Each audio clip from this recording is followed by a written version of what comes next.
everybody, and welcome back to another episode. Today, we're going to be going over the 5 red flags that you need to be watching out for that indicate that your partnership is not going to work out. And no, I'm not just talking about business partnerships here. I'm talking about spousal partnerships as well. It goes to both the same way. It was interesting when I was thinking up these and interviewing people on this topic that both of them apply, whether it's a marriage or a business relationship. So use this both in your personal and professional life. Let's jump into them. So the first is both parties have to have the same long-term vision. I can't tell you how many times I have been approached by people to do partnerships, and at the time right now, what we're doing is the same, very similar. On the surface, it looks like it's going to be a fit, but we've got different long-term strategies. I'll give you an example. We were approached by somebody that was doing, build to rent stuff, which is what we want to do. We want to build and hold more of the houses and communities that we have and not just sell them. And this individual basically was looking to kind of hang things up in 5 years. He was wanting to start like a hard money lending business. And so I kind of knew that in 5 years, this was going to kind of be up. He had a certain plan and what he wanted to do afterwards, and it did not align with what I wanted to do. So because things look great on the surface, I could have made a big mistake by investing a ton of time and a ton of energy and a bunch of money and blood, sweat, and tears into a relationship that wasn't going to work out. And this is a lot of times why partnerships don't work out, is you have different long-term visions from one another. And for those that are currently in a partnership, if you want to get ahead of things starting to get sour, ask your partner, hey, I just want to do a double check and make sure we're, in alignment here. What are some of your long-term visions? Or you don't even have to tell them that hey, I'm looking to be in alignment. Just ask them like, hey, where do you see this going? Where do you see our business going? Where do you see our business relationship going? Where do you want to do in the future? And if that is different, if it has changed, which a lot of times it can, that's a good indication that your partnership is not going to work out in the long run. The next, number 2, red flag is not having the same core values. So core values make up who you are as an individual. God might be one of your core values, or religion, like you're a very religious person at heart.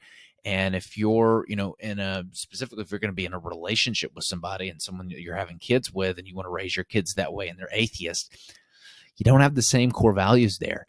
Same thing in a business relationship. If, you're a straight-laced guy and you go by the book 100% of the times, and one of your partners is not so straight-laced and does some things that maybe bother you integrity-wise, then you guys don't have the same core values. You guys are going to have some problems. There's going to be some friction in the relationship. So making sure that you have the same core values and you have the same long-term vision, those are the first 2. Those are very important.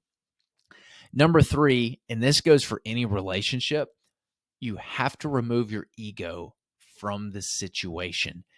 Especially in partnerships, there might be some people that do more work than others, that make more money than others, that have a little bit more important role than others. Some people might be in a management position, where some people might be in an order taker position. And, especially if you've got 2 owners of a company working together, sometimes that ego can get in the way of things. It can cloud your judgment. You can get offended very easily. Same thing in your personal relationships, in home as well. Don't let your ego get in the way of making great decisions, because it will. You've got to remove your ego. There's a really good book called, I think, Ego is the Enemy. And it's a whole book about exploring who you are as a person and why you act the way you do and when your ego starts to come out. And a lot of the times your ego starts to come out when you care what other people think, when you're walking onto a stage or you're making a big business decision that, you feel like you should have the autonomy only to make, and your partner's butting in and doesn't think it's a good idea.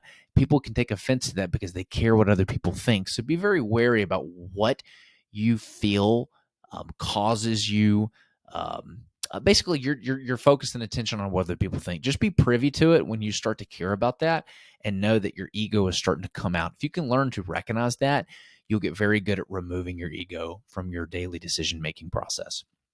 The fourth red flag is not having accountability in the relationship. So this was really interesting. My wife and I, we did marriage counseling before we got married. And it was really interesting when I told a lot of people that we did marriage counseling, their first knee gut reaction was, is everything okay? Are you guys all right? Everything good in the relationship? And I hate this idea that marriage counseling is something that you do when something's broken. It's like an indication that something is wrong. And so in the idea that like therapists are, what are they called? A shriek or something like that. I can't, I'm screwing the word up right now, but basically you're going to a therapist, any kind of therapist, when something's wrong with you, rather than a tune-up, which is why my wife and I were going. We wanted to set the relationship up on the best footing possible by going and getting advice from somebody who has counseled hundreds and hundreds of successful and unsuccessful marriages to say, hey, I've seen the road ahead, and here's how you set yourself up with success. One of those things he said was creating accountability in the relationship, specifically around the household to-do tasks. Who's going to clean the toilets? Who's going to do the grocery shopping? Who's going to do most of the cooking? Who's going to do the cleaning? Specifically, what are you going to be cleaning? And so my wife and I, we actually have a chore list for both of us ironed out on who's going to do what. And what this does is it prevents frustration from happening, because I might think that she needs to take the trash out of the little bathroom trash cans and empty them, where she might think that, oh my gosh, I've done this for the past 6 months. I'm not going to do this one because he needs to be doing it. And so the breakdown in communication is there because there's no accountability. If you don't create accountability around the to-dos, then it falls through the cracks and nobody does it. And it causes problems and frustrations boil up. Same thing in business. If you've got a partner or you've got employees, then you've got to have accountability. Each person needs to know what they're doing. We had a pretty big discrepancy one time. We found out kind of early on that the project manager didn't know that he was over the budget of a certain set of properties. He did not know that he had the power and influence to manipulate the budget and go out and get better deals. And so, that was a big error on our mistake on our behalf as owners, is to make sure that he understands that his responsibility, he is accountable to the budget for that project. And so creating accountability ensures that things get done. Number 5, fifth red flag to look out for to make sure or your partnership is not going to work out. You have to have synergistic roles. What does that mean? It means you need to play to your strengths. I have a partner who is fantastic with people. He loves schmoozing the city and going around and meeting with sellers and managing the sales team. He loves construction, kind of getting his hands dirty. I hate all that. I can count the number of times I've screamed at a grown human being on one hand, and 4 out of those 5 were while I was doing some kind of construction. I hate it. But I really, really enjoy organizing things. I like back-end systems and operations. I love hiring people, whereas he's very, very quick to just, bring somebody on. I have a very methodical, ironed out battle rhythm that I use to make decisions on who we need to hire and bring into the organizations. So we complement each other. I take care of the stuff that if he did, there would be grave mistakes, and he takes care of the things that, well, let's just say if I did it, I would blow my brains out, because I could not imagine doing construction and all the things that he manages and that he does. So we have synergistic roles. We play on each other's strengths, and we help and we support each other's weaknesses. So these are the 5 red flags to look out for your partnership. If you get a chance, do me a favor, leave us a 5-star review, write us, leave us a review, give us some feedback. It helps get the message out to more great people like you. We'll see you next time.